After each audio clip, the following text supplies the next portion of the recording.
رزق میں تنگی کیوں آتی ہے؟ آج کل ہر بندہ پریشان ہے، کاروبار بند ہے، بے روزگاری ہے، ہر طرف پریشانی ہے۔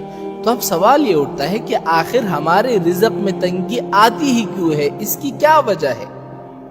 تو میرے بھائیوں، 4 باتیں میں آپ کے سامنے رکھوں گا۔ اگر ان 4 باتوں پر آپ کا مکمل ایمان ہوگا، یقین ہوگا، تو انشاءاللہ آپ کے رزق میں کبھی بھی تنگی نہیں آئے گی۔ لیکن اگر ان 4 باتوں پر آپ کا ایمان نہیں ہوگا، یا 4 میں سے کسی ایک بات پر آپ کا ایمان نہیں ہوگا، تو شاید اسی وجہ سے آپ کی رزق میں تنگی آ رہی ہوگی۔ سب سے پہلی بات یہ ہے کہ اللہ تعالیٰ نے جب انسان کو پیدا کیا، اللہ تعالیٰ جب کسی بندے کو پیدا کرتا ہے تو 50,000 سال پہلے اللہ تعالیٰ اس بندے کا رزق لکھ دیتے ہیں۔ یعنی بندہ ابھی پیدا بھی نہیں ہوا، 50,000 سال پہلے اس بندے کا رزق لکھ دیا جاتا ہے۔ تو اگر آپ کا خدا پر ایمان ہے، یقین ہے، تو پھر پریشانی کی کیا بات؟ پہلی بات ہو گئی۔ دوسری بات یہ ہے کہ اللہ تعالیٰ قرآن مجید سے فرماتے ہیں وَفِي السَّمَاءِ رِزْقُكُمْ، تم لوگوں کا رزق تو آسمانوں میں ہے، زمین میں تو ہے نہیں۔ کیا معنی؟ یعنی فیصلہ تو صرف اللہ تعالیٰ نے کرنا ہے نا۔ 2 چیزیں ہو گئی۔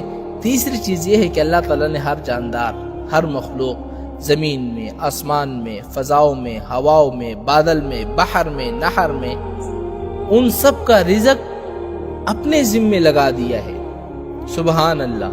حالانکہ اللہ پر تو کوئی چیز واجب نہیں ہے نا، لیکن یہ اللہ تعالیٰ کا کمال ہے اور رحمت ہے کہ قرآن میں ہے نا وَمَا مِن دَابَّةٍ فِي الْأَرْضِ إِلَّا عَلَى اللَّهِ رِزْقُهَا، کہ ہم پر واجب ہے ان سب کا رزق۔ 3 چیزیں ہو گئی۔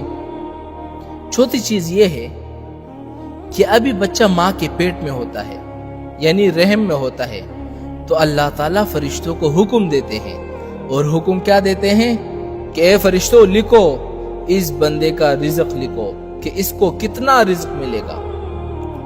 دوسرا یہ بھی لکھو کہ اس کی عمر کتنی ہوگی۔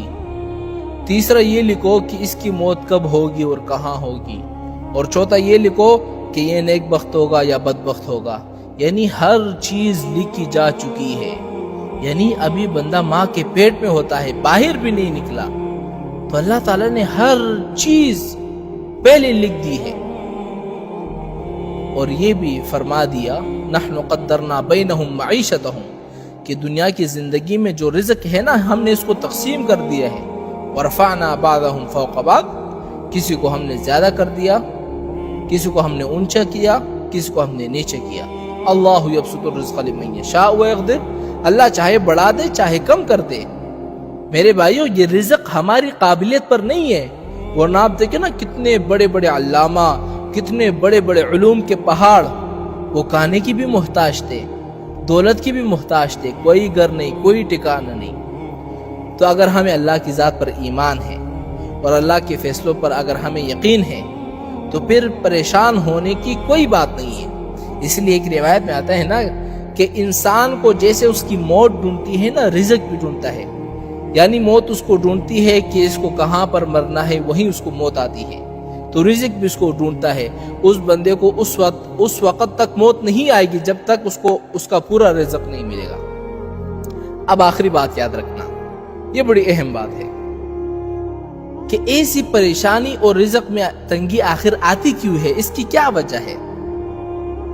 آپ اچھا خاصا کھا رہے پی رہے ہیں، بڑے کام چل رہے ہیں، کاروبار میں فائدہ ہی فائدہ ہے، ہر طرف سے نفع ہی آ رہا ہے۔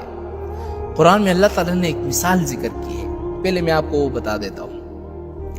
ضرب اللہ مثلا كانت قرية آمنة مطمئنة، کہ ایک بستی والے تھے، بڑے سکون سے، امن سے، اطمینان سے رہتے تھے، اور ان کو ہر طرف سے رزق آتا تھا۔ کیا معنی؟ یعنی آسمان سے بارش برستے تھے، زمین سے پھل نکلتے تھے، کاروبار میں نفع ہی نفع ہو رہا تھا، ہر طرف سے ان کے لیے رزق کا انتظام اللہ تعالیٰ نے کر دیا۔ لیکن آگے کیا کیا؟ کفرت بانعم اللہ، انہوں نے اللہ تعالیٰ کی نعمتوں کی ناشکری کی، نافرمانی کی۔ اللہ نے رزق دیا تھا کہ بندے میری اطاعت کرے، دولت آنے کے بعد زنا میں، شراب میں، جوا میں، شباب میں، کباب میں، ان سب چیزوں میں زندگی گزاری۔ کفرت بانعم اللہ، اللہ نے ان پر اپنا عذاب مسلط کر دیا۔ عذاب کیا مسلط کر دیا؟ ایک تو ان کا رزق بند کر دیا، بارشیں بند ہو گئی، فصل ختم ہو گئے، اور دوسری بات یہ ہے کہ ہر وقت ڈرتا رہتا ہے، ہاں ہر وقت کل کیا ہوگا کیا ہوگا کیا ہوگا۔ بندے گھر سے نہیں نکل سکتے، بچے اگر سکول جائے ماں بیچاری گلیوں میں کھڑی رہتی ہے کہ میرا بچہ آ رہا ہے، کیسا ہوگا کیسا نہیں ہوگا، دعائیں مانگ رہی ہوتی کہ خدا را یا اللہ میرے بچوں کو صحیح سلامت میرے گھر آ جائے۔ یعنی یہ دو عذاب اللہ تعالیٰ اس بندے پر مسلط کر دیتے ہیں۔ تو آپ مجھے یقین سے کہیں، ایمان سے کہیں کہ یہ دو عذاب آج ہم پر آئے ہوئے کہ نہیں؟ رزق بند ہے، ہاں، اور ہر وقت ڈرتے رہتے ہیں۔ اس کی کیا وجہ ہے؟